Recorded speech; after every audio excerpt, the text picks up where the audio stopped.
Good afternoon and welcome to the F5 Inc. First Quarter Fiscal 2025 Financial Results Conference Call. At this time, all participants are in a listen-only mode. A question-and-answer session will follow the formal presentation. If anyone should require operator assistance, please press star zero on your telephone keypad. Also, today's conference is being recorded.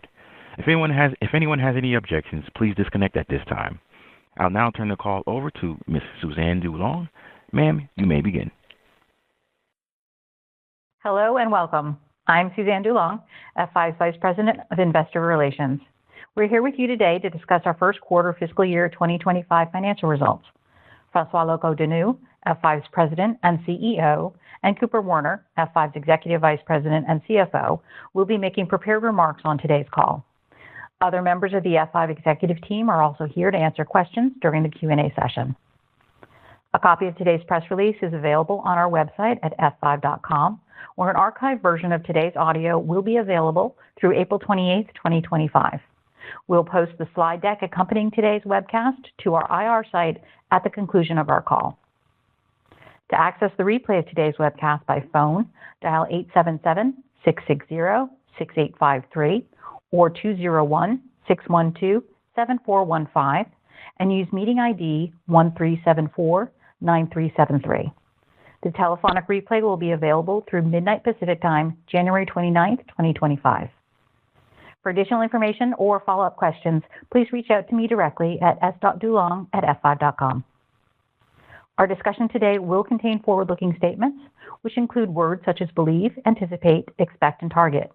These forward-looking statements involve uncertainties and risks that may cause our actual results to differ materially from those expressed or implied by these statements. We have summarized factors that may affect our results in the press release announcing our financial results and in detail in our SEC filings. In addition, we will reference non-GAAP metrics during today's discussion. Please see our full GAAP to non-GAAP reconciliation in today's press release and in the appendix of our earnings slide deck. Please note that F5 has no duty to update any information presented in this call. During today's call, François will speak to our Q1 highlights and our strategy and growth opportunities. Cooper will then review the details of our Q1 results and our outlook. I'll now turn the call over to François. Thank you, Suzanne, and hello, everyone. We are really pleased to share our robust Q1 results with you today. F5's alignment with significant secular trends, a more stable IT spending environment, and our strong execution contributed to another record quarter. We delivered 11% total revenue growth, including 20% product revenue growth. Software revenue grew 22%, and systems revenue grew 18% with strength from all geographies. Our revenue outperformance also drove Q1 non-GAAP EPS of $3.84, a beat of 43 cents above the top end of our guidance range. The quarter's strength is multifaceted and reflects a continuation of the trends we observed in the second half of last year. First, we are benefiting from consistently strong expansion of our software subscriptions, many of which have exceeded our expansion forecast. Second, with a more stable IT spending environment, new software demand continues to grow as customers resume transformative and modernization projects. And third, technology refresh activity is increasing, driving demand for both software and systems. Our pipeline shows these drivers will persist into Q2, contributing to our expectations for Q2 revenue in a range of $705 to $725 million, implying roughly 5% growth at the midpoint. In addition, reflecting our Q1 outperformance and our better-than-expected Q2 forecast, we are raising our FY25 revenue expectations to 6 to 7% growth, up from our initial guidance of 4 to 5% growth. Cooper will speak to our outlook in greater detail in just a few minutes. Before he does, I will spend a few minutes discussing F5's differentiation and highlighting some customer wins from Q1. Over the last several years, we have substantially reshaped F5 for the hybrid and multi-cloud architectures of the AI era.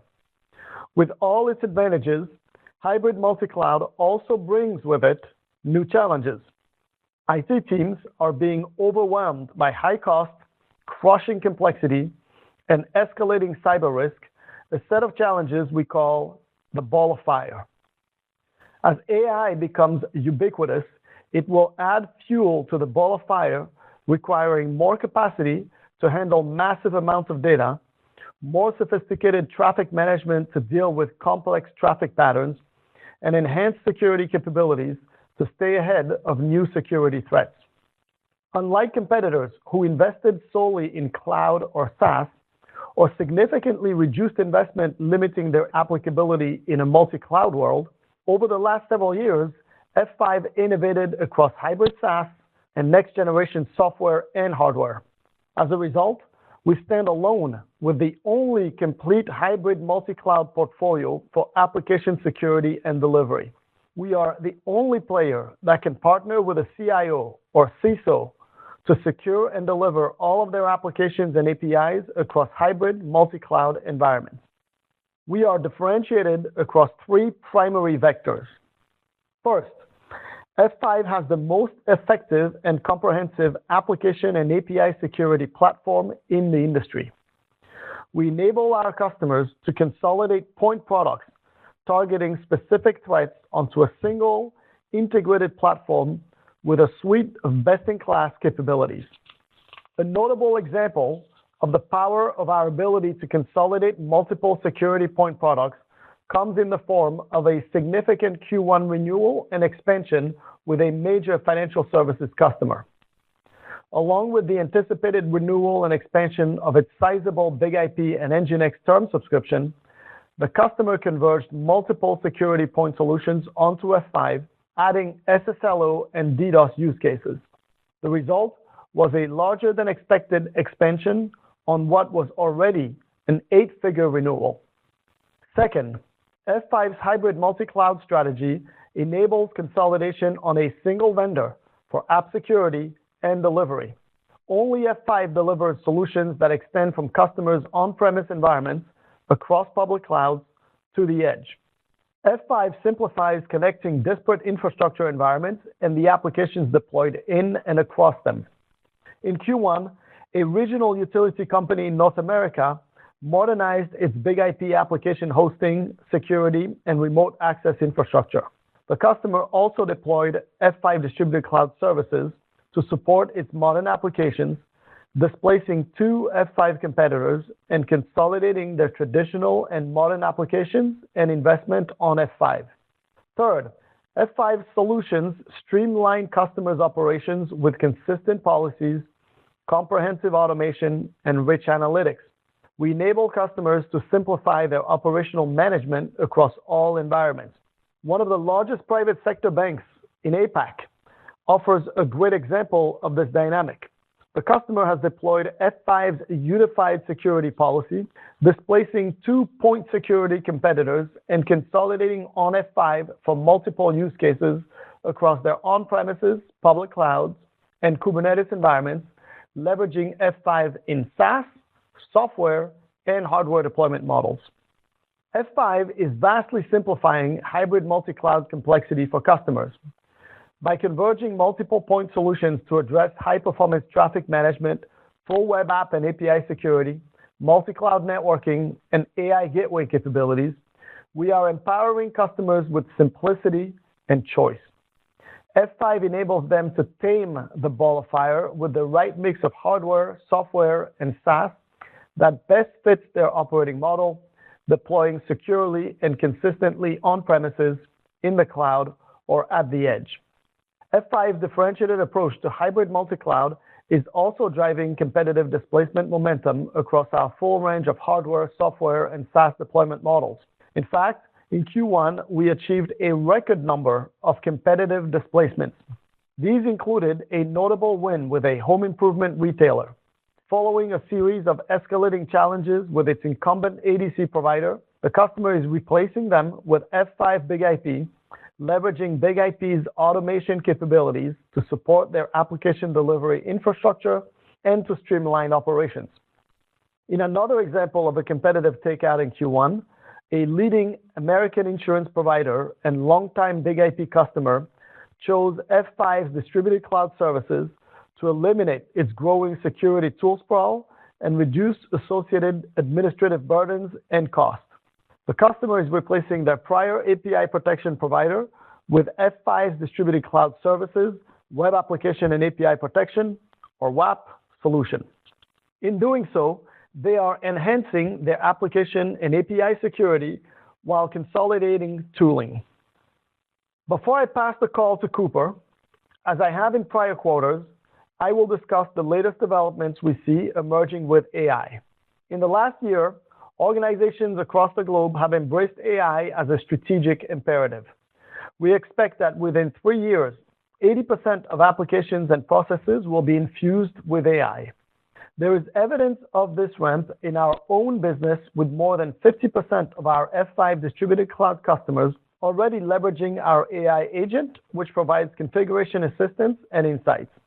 While AI promises to bring massive productivity benefits, it is also creating new compliance, infrastructure, networking, and security challenges for customers. AI is already exacerbating the ball of fire and accelerating the pressure to simplify hybrid multi-cloud deployments. Our early AI opportunities are concentrated on 3 areas of high-performance data delivery and security. The dominant AI opportunity for F5 thus far is delivering and securing data for both AI model training and inference. AI model training requires higher performance traffic management to ensure the efficiency, speed, and reliability of lengthy and expensive training processes. Customers are using F5 BIG-IP to move incredible amounts of data at high speed to and from their data stores, providing greater efficiency for the training process. AI inference is having a profound effect on infrastructure as well. When customers perform retrieval augmented generation, or RAG, as a part of inference, they see a sharp increase in the number of queries going to their data stores. As a result, these data stores experience congestion and latency, slowing overall infrastructure performance. By deploying BIG-IP in front of their data stores, customers are able to scale to handle the vast and increasing amounts of queries related to RAG. The result is improved availability and resiliency for their AI workloads. The second AI opportunity we see today leverages our market-leading WAP solution for secure AI inferencing. APIs connect the AI ecosystem, and AI APIs are subject to the same security challenges and vulnerabilities as traditional APIs. F5's WAP solutions protect hybrid and multi-cloud applications with functionality that spans from API discovery to API security, which is essential for AI workloads. Customers are leveraging F5's complete security portfolio to protect their AI workloads, including BIG-IP, NGINX, and F5 Distributed Cloud Services. We expect secure AI inferencing will become a bigger opportunity for F5 as organizations move from experimenting to leveraging AI inferencing at scale. The third AI opportunity we are focused on is AI factory load balancing. Here, F5 is optimizing the performance and scalability of AI factories with advanced traffic management. We are doing this across AI factories and are working with partners toward deploying our solutions within AI factories. Across AI factories, customers are deploying BIG-IP to improve the efficiency and performance of data going to and from massive GPU clusters. Within AI factories, and as we described last quarter, we have partnered with NVIDIA to ensure BIG-IP Next for Kubernetes works seamlessly with NVIDIA's BlueField-3 DPUs. The combination of F5 BIG-IP and NVIDIA's DPUs provides customers with improved performance, multi-tenancy, and observability. While it is early, we are seeing growing momentum with AI opportunities. I will share just a couple of wins from Q1. The first is with a net new customer, a large mobility platform in APAC, who is using BIG-IP for high-performance data delivery. They selected F5 BIG-IP to support their robust AI computing stack, addressing high-velocity load balancing for AI data ingestion, and replacing costly public cloud infrastructure. F5's SSL performance and compatibility with AI protocols with orchestration was a major factor in winning this customer. The second Q1 AI win I will highlight is with a leading multinational bank headquartered in our EMEA region. The customer selected F5's Big IP to secure, optimize, and scale their AI applications. They are leveraging Big IP for traffic management and WAF, ensuring efficient distribution and security of their critical AI and data infrastructure with seamless integration with their existing infrastructure. Now, I will turn the call to Cooper to elaborate on our results and outlook. Cooper? Thank you, Francois, and hello, everyone. I will review our Q1 results before I elaborate on our Q2 and fiscal year 25 outlook. As Francois noted, we delivered an exceptional Q1, growing revenue 11% to $766 million, reflecting a mix of 52% global services and 48% product revenue. Global services revenue of $398 million grew 3%. Product revenue totaled $368 million, up 20% year over year, due to a combination of strong software and systems growth. Our software revenue grew 22% year over year to $209 million, reflecting exceptional expansion in several large multi-year subscription renewals, as well as healthy growth in new software projects. Subscription-based software revenue totaled $162 million, up 30% year over year, representing 78% of our total software revenue. Perpetual licensed software totaled $46 million in Q1, up 2% year over year. Systems revenue totaled $160 million, up 18% year over year. Our systems revenue is benefiting from a number of factors. First, technology refresh momentum is building as customers refresh aging hardware estates. The refresh activity is now widespread. In fact, some of the quarter's most significant demand came from customers outside of our top 1,000 customers. A second factor that has begun to accelerate the pace of refresh for many customers relates to upcoming end-of-software support dates for our Viprion and iSeries families. Having gained clarity on the need for a balance of both hardware and software solutions in hybrid multi-cloud environments, customers are moving forward with plans to standardize on our next-generation hardware offerings.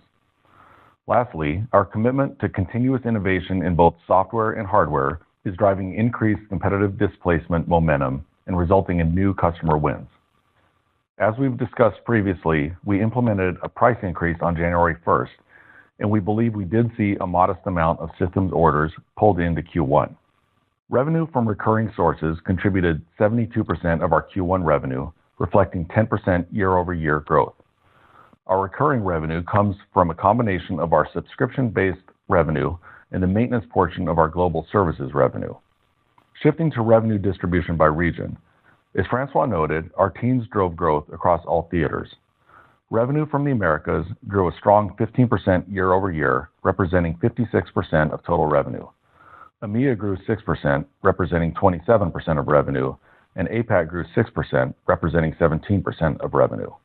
Looking at our major verticals, enterprise customers delivered another very strong quarter, representing 71% of Q1's product bookings. Government customers represented 16% of product bookings, including 4% from U.S. federal. Finally, service providers represented 13% of Q1 product bookings. We also delivered strong Q1 operating results, driven by our robust revenue growth. GAAP gross margin was 81.7%. Non-GAAP gross margin was 83.9%.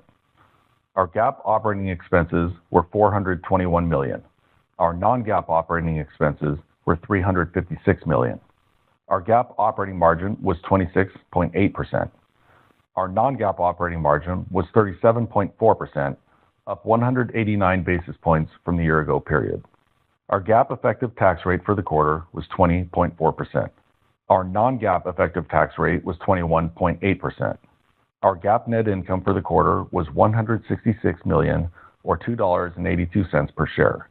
Our non-GAAP net income was $227 million, or $3.84 per share, reflecting 12% EPS growth from the year-ago period. I will now turn to cash flow and balance sheet metrics, all of which remained very strong. We generated $203 million in cash flow from operations in Q1. CapEx was $8 million. DSO for the quarter was 57 days. Cash and investments totaled approximately $1.16 billion at quarter end. Deferred revenue was $1.95 billion, up 6% from the year-ago period, driven by our subscription software strength and very healthy maintenance renewals. In Q1, we repurchased $125 million worth of F5 shares at an average price of $255 per share. As of the end of Q1, we had $1.3 billion remaining on our authorized stock repurchase program. Our Q1 share repurchases represented 64% of free cash flow. Finally, we ended the quarter with approximately 6,440 employees. I will now speak to our outlook for Q2. With the exception of revenue, my guidance comments reference non-GAAP metrics. We expect Q2 revenue in the range of $705 to $725 million, implying 5% year-over-year growth at the midpoint. As a reminder, and as we noted on our October call, U.S. payroll tax resets and our large customer event in February significantly impact our Q2 expenses. This results in it being our seasonal low quarter for both gross and operating margins. We expect non-GAAP gross margin of approximately 82.5% to 83%. We estimate Q2 non-GAAP operating expenses of $362 to $374 million. We expect Q2 share-based compensation expense of approximately $58 to $60 million. We anticipate Q2 non-GAAP EPS in a range of $3.02 to $3.14 per share. In light of our strong Q1 results and our Q2 guidance, I will also provide an update to our fiscal year 25 full-year outlook. We are raising our FY25 revenue growth forecast to a range of 6 to 7%. This is up from our initial guidance for 4 to 5% revenue growth and reflects our outperformance in Q1 and our healthy pipeline heading into Q2. Given our strong Q1 performance and continued strong expansion trends, we now expect our software revenue to grow at least 10% in fiscal year 25. This is up from the upper single-digit range we spoke to last quarter. We continue to expect FY25 non-GAAP gross margin in a range of 83 to 84% and non-GAAP operating margin of approximately 35%. Our FY25 non-GAAP effective tax rate estimate remains at a range of 21 to 23%. We are also raising our EPS outlook and now expect to deliver 6.5 to 8.5% non-GAAP earnings growth in FY25, up from our prior guidance of 5 to 7% growth. Finally, we intend to continue to use at least 50% of our annual free cash flow towards share repurchases in FY25. With that, I'll pass the call back to Francois. Thank you, Cooper. To conclude, we are benefiting from our alignment with powerful secular trends. Most significant among these is our unique ability to address the crushing complexity of hybrid multi-cloud. Unlike competitors who invested solely in cloud or SaaS, or significantly reduced investment, we innovated across hybrid SaaS and next-generation software and hardware. We are reducing complexity for customers by converging multiple point solutions to address high-performance traffic management, full web app and API security, multi-cloud networking, and AI gateway capabilities. We are empowering customers with simplicity and choice, enabling them to choose hardware, software, or SaaS, and to deploy securely and consistently on premises, in the cloud, or at the edge. And we believe we are increasing our opportunity as a result. It's early still, but we also see building momentum with AI opportunities. Our industry-leading ability to rapidly and securely move the large amounts of enterprise data necessary for AI model training and inferencing positions F5 as indispensable as businesses start to implement AI at scale. Operator, please open the call to questions. Thank you. We will now be conducting a question-and-answer session. If you would like to ask a question, please press star 1 on your telephone keypad. A confirmation tone will indicate your line is in the question queue. You may press star 2 to remove yourself from the queue. For participants using speaker equipment, it may be necessary to pick up the handset before pressing the star keys. One moment, please, while we poll for questions. Our first question comes from the line of Tim Long with Barclays. Please proceed with your question. Thank you. Just two, if I could. Francois, could you talk a little bit about the AI business? I don't know if you can scale for us how big it is currently, but more importantly, if you can just touch on kind of the breadth and of who you're selling into in AI and what type of customers those, large data centers, enterprises, government, combination, anything there would be helpful. And then second, if you can just touch on kind of sustainability of the hardware systems business. It sounds like there might have been a little bit of pulling into the December quarter, but still a pretty solid number. So where do you think we are with inventory or ability to keep those numbers going? It sounds like there are some share gains helping. Thank you. Thank you, Tim. Let me start with hardware. Actually, your second question on the sustainability. Look, we think we're going to have a pretty strong year on hardware, and we're seeing that because we have a strong pipeline on refresh activity. That's largely driven by the fact that a number of customers were sweating assets for a period of time. Their applications have been growing in capacity. They continue to deploy in hybrid multi-cloud environments, and it's creating the need for more hardware. So we think hardware this year is likely to be in the double-digit growth rate for the year.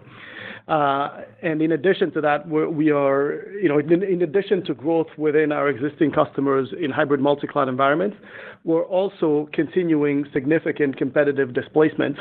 I mentioned earlier on the call, one of the big home retailers was one of the competitive takeouts we had in the quarter, and we continue to see more opportunities of that because of the investments we've made in next-generation hardware where competitors have not.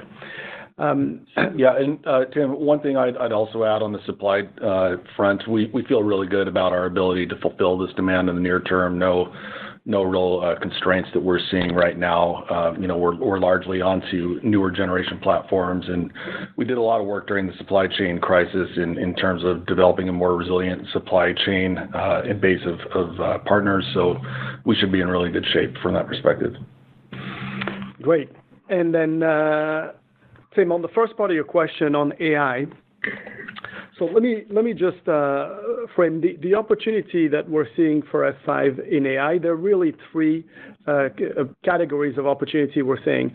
The first one is really moving data securely and at speed to and from data stores, both when models are being trained and need to access data from data stores, or in inferencing, where customers are inferencing with retrieval augmented generation. And I would say the majority of the deals that we have done to date are really in this first category of opportunity. The types of deals that we have won are typically large enterprises that are either building AI factories or are deploying AI applications, and typically have data on-premise or have repatriated data from the cloud to their own on-premises to be able to use it in with these AI models. And they are across the board. It's really across Europe, Asia, and North America. So we've had deals across all three geographies. The other two categories of opportunities, category two is really security, and it's really security in inferencing, and it's with our API security and API discovery solutions. We're starting to see opportunities there, but it's early days. And then the third category is for load balancing traffic for AI factories, both inter-cluster and intra-cluster. Inter-cluster is really load balancing the traffic in and out of AI factories. We would typically do that with our traditional ADC technology. And then, as you know, we've announced a partnership with NVIDIA for traffic management intra-cluster, though this is early days, and we think that opportunity will develop longer term. Okay, thank you, and congrats, Cooper, on the new role. Great, thank you, Tim. Thank you.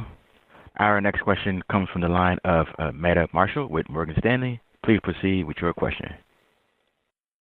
Great, thanks. Maybe just on, if you could kind of help us size kind of the distributed cloud business at this point, just kind of given the growth that we've seen kind of in the API security cases that you were talking about. And then maybe second for Cooper, just, you kind of had noted a more back half loaded year, or Frank had maybe noted a back half loaded year, last quarter. Just how are you kind of thinking about any seasonality to the year, particularly with just such a strong start to the beginning of the year? Thanks. Sure. So I'll take the latter question. We saw obviously a pretty strong Q1. The tech refresh really picked up speed, and we're seeing that broadly hybrid multi-cloud is just driving an overall inflection in demand. Having said that, the large renewal base that we discussed for the second half of the year, that base is still the same base. So really, when we're trying to look at the rest of the year, we're looking at how does tech refresh continue to play out, and then how do expansion rates play out within that software base. Q1 was a very strong quarter an exceptionally strong quarter for expansion, and we referenced as an example a large 8-figure deal where we saw even better expansion than we had already anticipated, and that was really more to do with that customer choosing to converge multiple security solutions onto our platform. That's a trend we've been seeing across a number of our larger software customers. But having said that, that expansion. That growth in the expansion rate that we saw in Q1 was fairly tied to a number of large customers, and it's early in the year, so we wouldn't necessarily further increase our expansion rate that we're assuming in the second half. We'll continue to engage closely with the larger customers that are in that second half base, but we already took the expansion rate up that we were assuming coming out of a strong finish to FY24. And so it's something that we'll continue to track, but not necessarily making an assumption that expansion rate should continue to go up in the second half. Thanks, Cooper. And Meta, to the first part of your question around distributed cloud, as you know, distributed cloud is part of our SaaS and managed services portfolio. We shared that the total ARR for SaaS and managed services was roughly around $180 million at the end of our fiscal year 2024. We haven't broken out distributed cloud within that, but it is in there and growing fairly rapidly. In fact, we passed an important milestone this quarter. We passed over 1,000 customers on distributed cloud. The vast majority, if not all of these customers, are large enterprises. 2/3 of them are roughly existing F5 customers that also adopted distributed cloud, and about 1/3 of them are net new customers. The trend I mentioned earlier about customers embracing hybrid multi-cloud is also visible in the growth we're seeing in distributed cloud, because a number of our existing customers who are using F5 for hardware or software on-prem are also using us for software as a service because they get consistency of their security solutions, they get consistency of their app delivery solutions, and that's a strength for us. Having invested in software and hardware and in SaaS, being able to consolidate spend on F5. In fact, this quarter, we passed the milestone where more than 20% of our top 1,000 customers are now using distributed cloud. So our largest customers around the world are also choosing F5 for SaaS, and that gives us a lot of comfort around the potential growth of the platform. Great. Thanks. Congrats. Thank you. Thank you. Our next question comes from the line of Samik Chatterjee with JP Morgan. Please proceed with your question. Hi. Thanks for taking my questions and congrats on the results here. I guess, Francois, just sort of going off your earlier commentary and two questions as clarification. One, you mentioned the refreshes that you're seeing largely on account of customers having sweat assets earlier. I mean, is that more as part of a broader refresh of customers doing broader refreshes of their data center, or is there something more specific related to their readiness for AI that's driving that? Can you just flesh that out a bit in terms of what's the trigger? We all know that customers, if they want to, can sweat assets as long as they want, or to at least to some extent. So is there necessarily sort of a trigger that's driving them to now refresh? And then secondarily, you talked about AI, and over the last couple of days, we've seen a lot of more concerns around sort of the compute intensity going into pre-training or training of AI models relative to probably more favorable sentiment now on how AI inferencing sort of shapes out. Can you just talk about sort of where do you see your leverage to in that sort of overall AI process and some relative to exposure to training versus inferencing? How would you sort of quantify that for us? Thank you. Thank you, Samik. Let me start with the first part around the refresh activity we're seeing. I think there are a couple of factors there, Samik. The first one is more of a general factor that is not F5 specific. But I think there is a revitalization of data center capacity, data center builds that is in part driven by large enterprises preparing for having the right infrastructure for AI. And in part driven by large enterprises also embracing hybrid multi-cloud as not just a transient state, but the destination of where they're going to operate for the next decade and beyond. And I think that is driving strength in data center spend or data center infrastructure. And clearly, we are benefiting from some of that, but that's not F5 specific. There are factors around refresh that are specific to F5 that have to do with the fact that our customers over the last couple of years were very frugal in their refresh activity, very cautious, tried to sweat their assets as much as possible. And because of application growth and capacity growth, they kind of have to proceed with these refresh. And there are also some end of support dates that are coming in the portfolio in the 2026 timeframe that also customers have to get ahead of and make sure that they do refresh. So those are, I would say, two factors driving the refresh pipeline and activity we're seeing. To your second question on AI, when you look at our opportunity, what we see, the three categories of opportunity I described earlier for AI, the first one, which is really high performance data delivery to and from data stores. The vast majority of that opportunity is in retrieval augmented generation, which is inferencing for large enterprise. So this one is unaffected by the discussion about how large will be the GPU cluster build outs in AI factories. And today, our immediate opportunity really, and I would say the majority of the deals that we have won are in that category.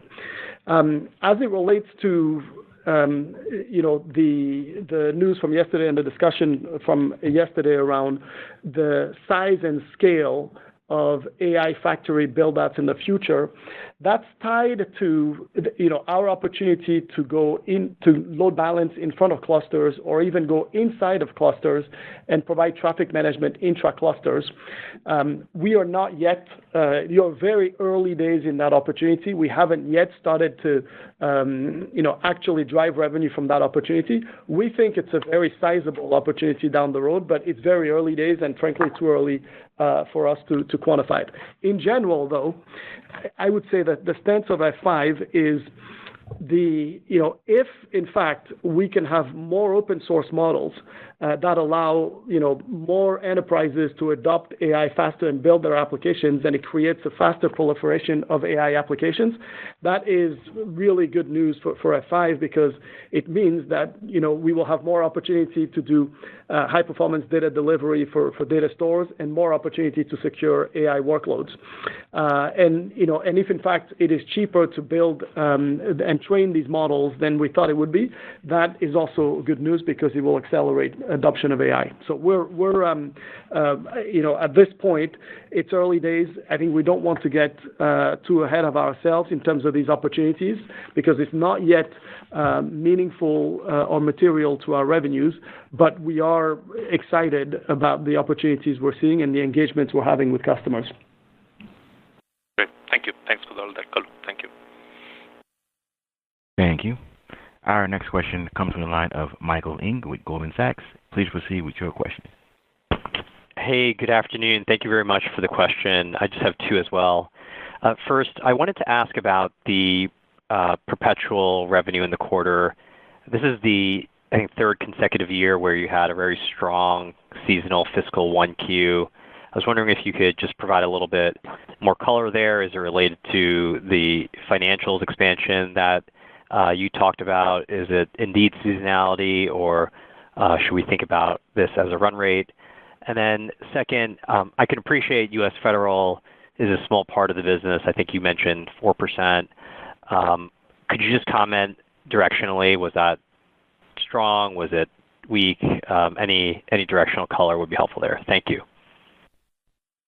Sure. Yeah. Thanks, Michael. I'll start on the perpetual question, speaking to our perpetual software results. And you're right, we have seen stronger results in our Q1. Typically, customers that prefer a CapEx model have gravitated to our perpetual commercial model, and we see that more pronounced in the service provider vertical, where we tend to see some of that investment coming in kind of near the end of the calendar year as part of their business model planning. So I don't know yet that we're ready to say this is kind of the new seasonality, but that we tend to see our largest strength in our fiscal Q1. And I think this really does point to the flexibility that we give customers in terms of the commercial models that best fit their business model. It's something that has really helped continue to drive differentiation in our software opportunity.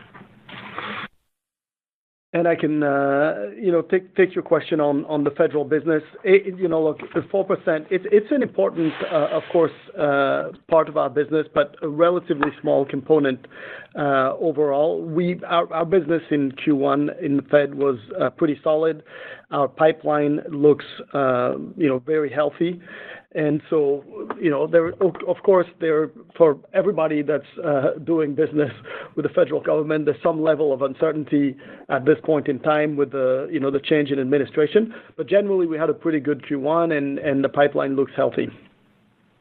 Excellent. Thank you, Cooper. Thank you, Francois. Thank you. Thank you. Thank you. Our next question comes from the line of Tal Liani with Bank of America. Please proceed with your question. Hello, can you hear me? Yes. Oh, good. I have two questions. Some of them were asked, but I want to ask it in a different way. So you're increasing the guidance for the year by about $40-50 million, and you beat the numbers for this quarter, $50 million beat, and the second quarter has a $10 million beat. So the growth in the annual guidance is in line, slightly below the Q1, Q2, and the question is there something special in Q1, Q2 that brings things forward, or is it just conservatism that they're not willing now to make a call on the second half? The second question. Go ahead. Sorry, should I continue or should I? Sure, go ahead. Second question is on software, and I'm trying to separate new software from renewals, because when you renew contracts, you recognize 62% upfront. So, and the way that accounting works is in a 3-year contract, between year 3 and year 4, which means the renewal, there's a very big jump in revenues because only the leftovers are left for third year, and then there's upfront recognition in the fourth year. So the question is, can you separate off the software growth that we're seeing, phenomenal software growth, can you separate how much of it is because of accounting and renewals, and how much of it is because of real growth with customers, new kind of use cases for products, et cetera. I just want to, because we're talking about renewals, I just wanted to have the understanding of kind of old revenues versus new growth opportunities. Sure. I guess I'll probably take both of them, and Francois, you can jump in. Let's start with the software question. So you're right. The number one vehicle that we sell software in is what we call our flexible consumption program. These are the large multi-year subscriptions that we sell both for license-based offering or deployable-based offerings as well as SaaS-based offerings. But the deployable offering is the larger opportunity, and that is where you get that upfront revenue recognition of 63% typically if it's a 3-year deal, and then the remainder is recognized as service revenue over time. And so you are speaking to the dynamic of why our software revenue is not a smooth growth trajectory. And so we get a lot of questions around that. Is that speak to the predictability and the visibility we have in software. And the reality is we do have pretty good visibility in the software opportunity, but because of how the revenue is recognized with ASC 606, you do get some lumpiness in the growth rates. And so we've had quarters where the growth rate on the headline revenue number was a bit lower than the underlying strength of the business. And then there are quarters where you've got large opportunities at renewal where you do have an upfront revenue recognition. And so that's something when we talk to the longer term software growth opportunity, that's something that eventually kind of smooths out. But in any given quarter, you're going to see some degree of lumpiness. Now, having said that, looking at what's behind the strength that we saw in this quarter, clearly we saw upside to the reported revenue from software compared to how we had guided for the quarter.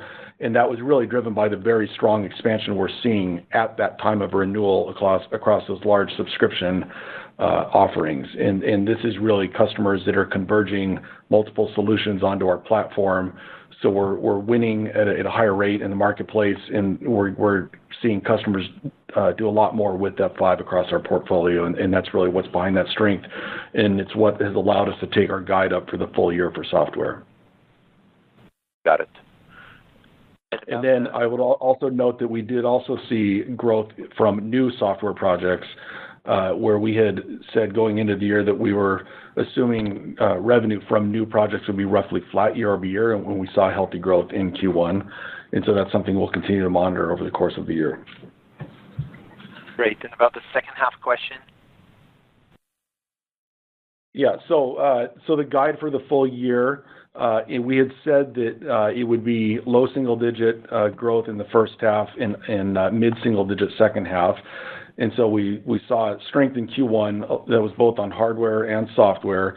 We did note that there was likely some pull-in of demand into Q1 related to the pricing increases. We don't think that was the headline on the hardware growth, but that was some of it. And so as we look ahead to the back half of the year, we are factoring that in a little bit, but on the software side, as I said on a prior question, the base against which we assess that growth opportunity in the second half year, it's the same base.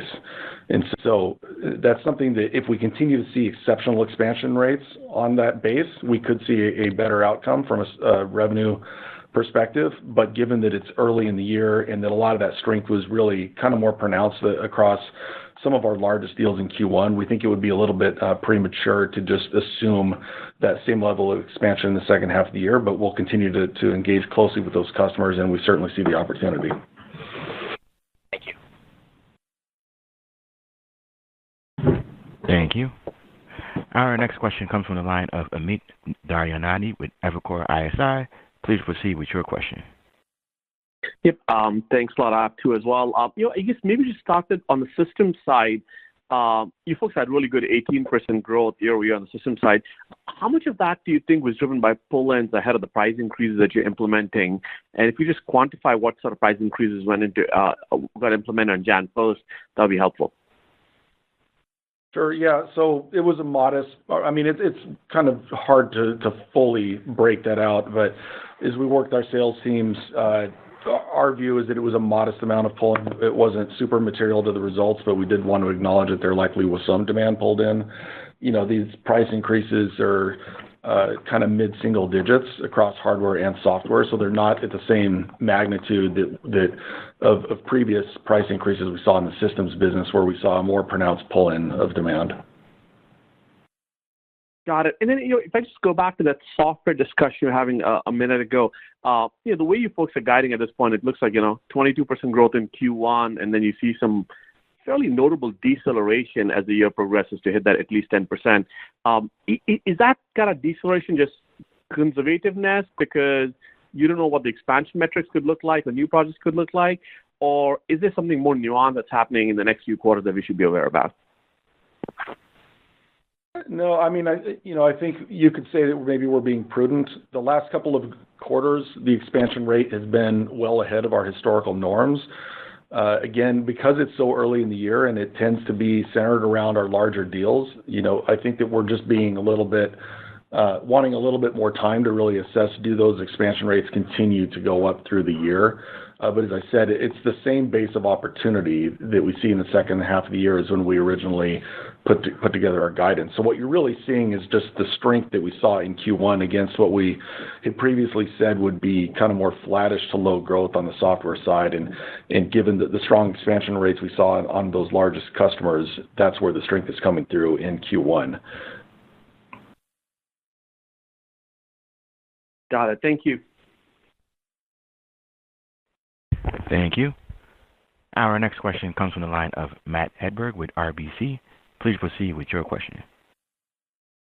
All right. Thanks for the question, guys. I have two as well. Maybe the first one, just a point of clarification on some of the improving IT spending trends that you mentioned. I guess, Francois, specifically, did you see any change in enterprise buying behavior in the U.S.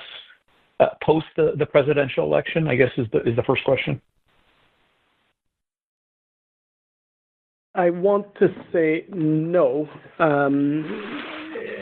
However, I mean, our quarter, as you know, started on October 1st and ended on December 31st. So the presidential election was in the middle. Our quarter is typically back-end loaded. So naturally, we would have expected a significant amount of our bookings to come after the presidential election. But we cannot point to that being a factor because the pipeline going into the quarter was pretty strong. And it was more of a continuation and a bit of acceleration of trends that we actually had seen in the last quarter of fiscal 2024, really around customers embracing hybrid multi-cloud and wanting to invest in data center capacity to support application growth. I got it. Okay, that's helpful. And then, maybe just an AI question for me. You talked a lot about under prepared remarks, and I guess, digging into it a little bit more, the other big topic, and it didn't come up in this call, it really does feel like agentic AI is kind of changing the way, we think about Gen AI and how organizations think about workflow and automation. You guys obviously have a focus on app delivery and API security, et cetera. Do you think, an agentic AI tailwind could start to emerge as that technology proliferates amongst customers? Well, in terms of F5, yes, because the more AI applications and agents are part of that exist, that means the more data needs to move between data stores and these agents or these models. And it also means that it's way more APIs to secure and way more AI modules that require security. So, for us, an agentic world where also drives more complexity. So I should step back a little bit. When we talk about hybrid multi-cloud, we framed that before as this ball of fire, meaning, customers have more and more applications or components of applications that are distributed across multiple cloud environments or multiple infrastructure environments, and they have to connect all these application or app components together. They have to secure them, and it is complex to do that across multiple infrastructure environments. And that's what we call the ball of fire, and that's what's driving customers, enterprise customers, to sometimes consolidate spend on a player like F5 that can provide security and delivery across all of these environments and simplify the process of securing and delivering across hybrid multi-cloud.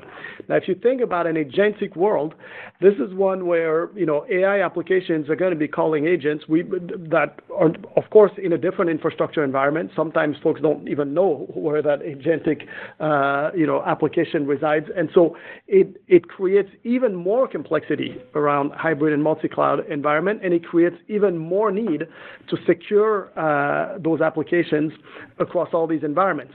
And so that exponential growth in complexity that could come from an agentic world is actually tailwind to a company that solves the ball of fire and solves that complexity. So we feel, that could be significant tailwind, but it's very early days for us in AI. And as you know, and as we have found out over the last, several days, we continue to learn something new every week about AI. So we have to remain both excited, but also humble about the opportunity.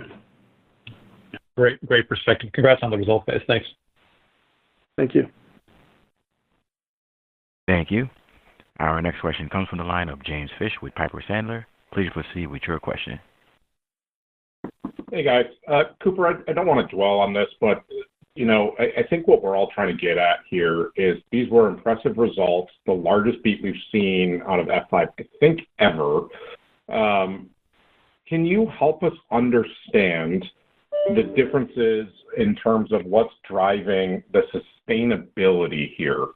How do we think about, you talked about the mid-single digits on pricing across systems and software, how to think about also the Citrix share gains, the budget flush, the pull-in, the large deal and refresh. Just help us level set what the sustainable kind of longer-term vision here is for growth. Sure. Yeah. I'll start with kind of what the underlying driver is that's really kind of lifting all facets of our revenue base, and that's the complexity that we resolve for customers with hybrid multi-cloud environments. And so we're seeing that show up in the software business and the hardware business and the services business. On the software side, it's really manifesting in expansion. And that is something that we do think is durable. It's accelerating that rate of expansion across the portfolio. That is something that we think is very sustainable and that we think long-term is really going to benefit our software opportunity. Now, as we've noted, when you see strong expansion across large customers with multi-year software agreements, you see a large upfront recognition of that software opportunity. And so that's where it can get a little bit spiky when you start to see an acceleration in that rate of expansion. But we're also seeing it across the hardware business, where, as Francois noted, customers recognizing that hybrid multi-cloud is their destination, that's the environment they're going to be working within over time, has led them to recognize the need to continue to invest in both systems and software solutions. And we are the only player that is invested across all form factors and continued in particular to invest in the systems with what we brought to market in our new generation of appliances. And so that's really what's sustainable about the opportunity. Now, of course, there's going to be some spikiness in whether that's, some price pull-in, that we may have seen in the current quarter, which we don't think was super material, but there was a little bit of that. In terms of the timing of the rev rec on the software expansions, but broadly, the underlying theme is something that we think will continue to help drive the revenue opportunity for us over time. Got it. And then you guys used to talk about F5 as having roughly 200,000 systems, and we think about refreshes every 5-7 years on average. Obviously, the supply chain stuff changed a lot of things. Are we starting to see that, call it 50,000-60,000 cohort or even more, create a bigger bulge, and that's what's giving you guys the confidence around double-digit hardware refresh this year? I'm sorry, double-digit hardware growth this year. Yeah, that's certainly part of it. It's not so much that the bulge is bigger, it's just that the bulge is a lot closer to us now. And that's where we reference the end of software support dates that are pending in FY 26 and 27, and that those really are associated with two product families that are more than half of our installed base today. And so customers really look to start planning in advance of those dates, and every customer is different. Some will look to drive those refreshes much earlier, like well ahead of those dates. Other customers may run right up to those dates, but that's where we're seeing kind of more near-term visibility on the size and shape of what that tech refresh opportunity could look like, and we think it extends well beyond the current year, at least through FY 26. Thanks. Thank you. Our next question comes from the line of Simon Leopold with Raymond James. Please proceed with your question. Hi, guys. This is Victor Chu for Simon Leopold. I just wanted to follow up on the earlier question that someone asked around the specific, triggers around the system refreshes. It makes sense, that these large customers have been sweating assets for quite a while, but I guess it's just surprising, the timing around, how they're kind of aligning together. So I guess, was there some specific dynamic that caused, that triggered these upgrades to kind of align around the same time, and kind of, what was the delta, I guess, versus your expectations, previously, I guess? Well, I would say, first of all, we had said, already at the start of the year, and in fact, I think we said it during the summer of 2024, that we expected 2025 to be a stronger year for hardware after a year and a half where customers were sweating assets. And so we had said we expected growth in hardware this year. We now expect growth in hardware to be actually stronger than we thought at the beginning of the year. And that is because the refresh activity and the expansion activity and the takeout rates of competitors is stronger than we anticipated. If you go back to the root cause of that, we think it's really driven by customers embracing their hybrid multi-cloud architectures, realizing they need more capacity in their data centers, and therefore we're getting expansion, both refresh and expansion on that. We're also getting a number of customers consolidating use cases on F5. So we had a number of customers this quarter that chose F5 to consolidate multiple security use cases and displaced other point security vendors and go onto F5.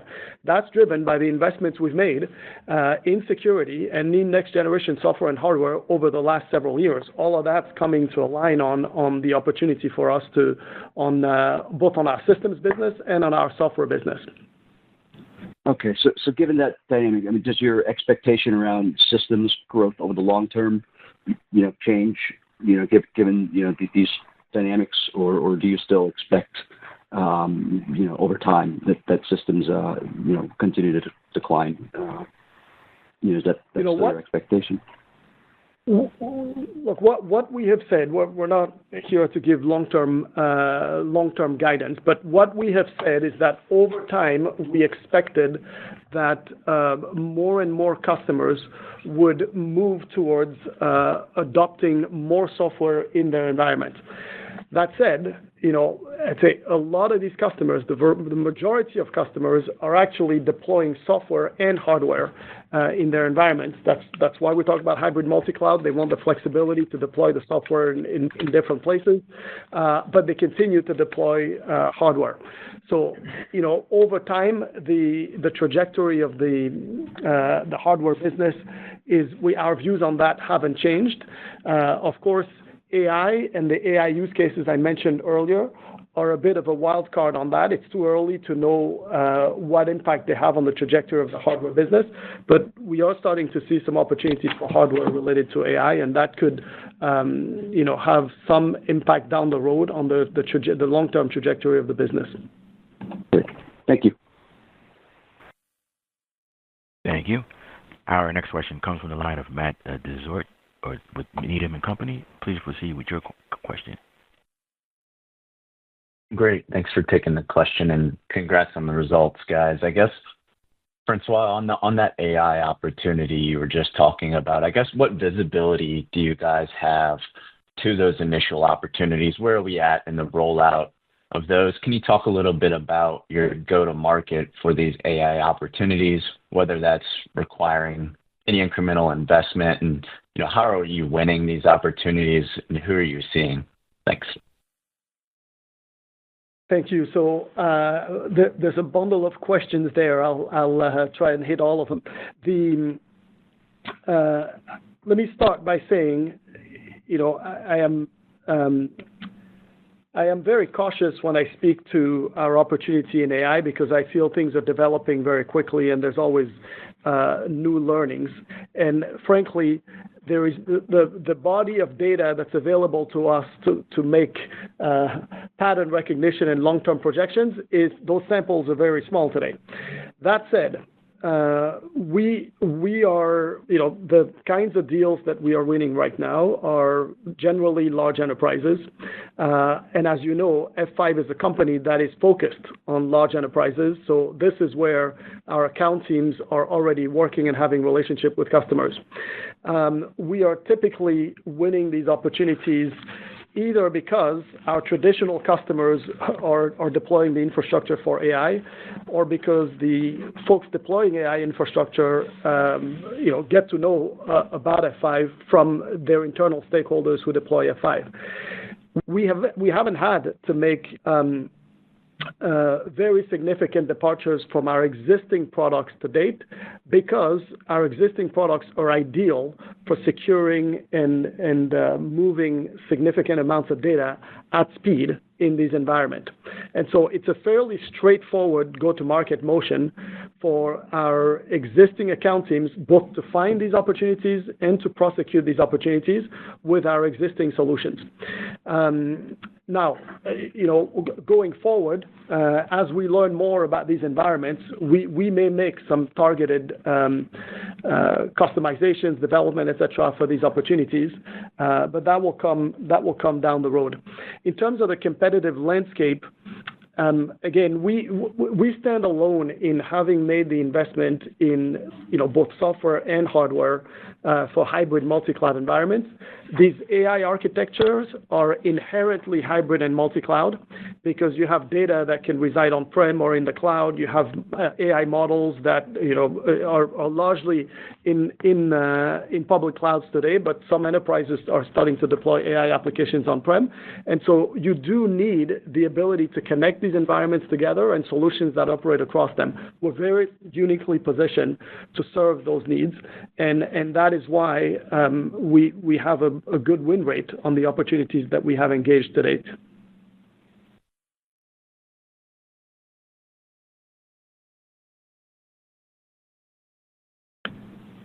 Have I addressed all of the elements of the question?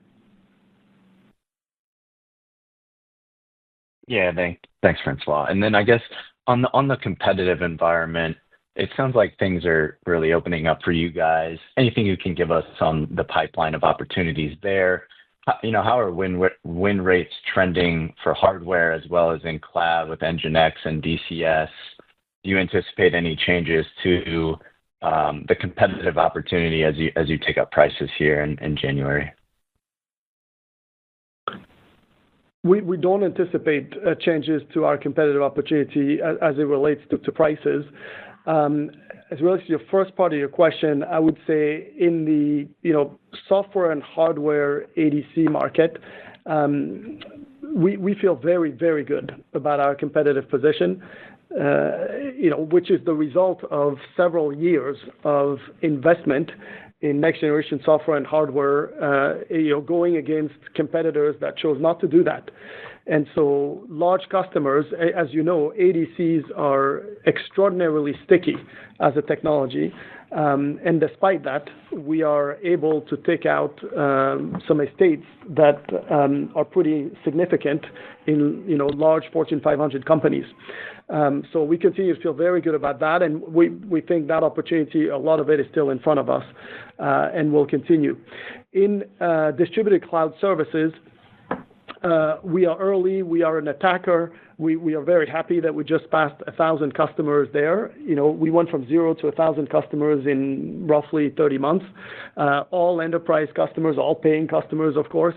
And the maturity of our platform is growing every quarter, and we expect to become more and more competitive over time and increase our win rate over time.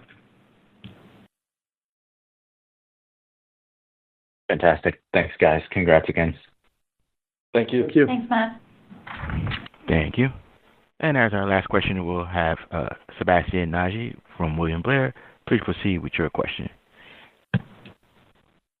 Oh, great, Plagas. Thanks for squeezing me in. I think a lot of my questions have been sort of asked and answered, so maybe just one for me and somewhat of a pointed question. Could you perhaps update us on your CDN product that came out of the Lilac Cloud acquisition and maybe talk a little bit about how much success you're having here? That seems to be a space that is growing very fast right now, and I'm just wondering if this is a part of that DCS business that could be inflecting or growing more rapidly here in the near future. Well, thank you, Sebastian. Let me bring a clarification here. We did bring Lilac and now CDN capability into our overall distributed cloud services platform. You're absolutely right about that. And we did that not because we want to go and compete in the CDN market as a principal in the CDN market. We feel that is well served with strong players in the market like Akamai.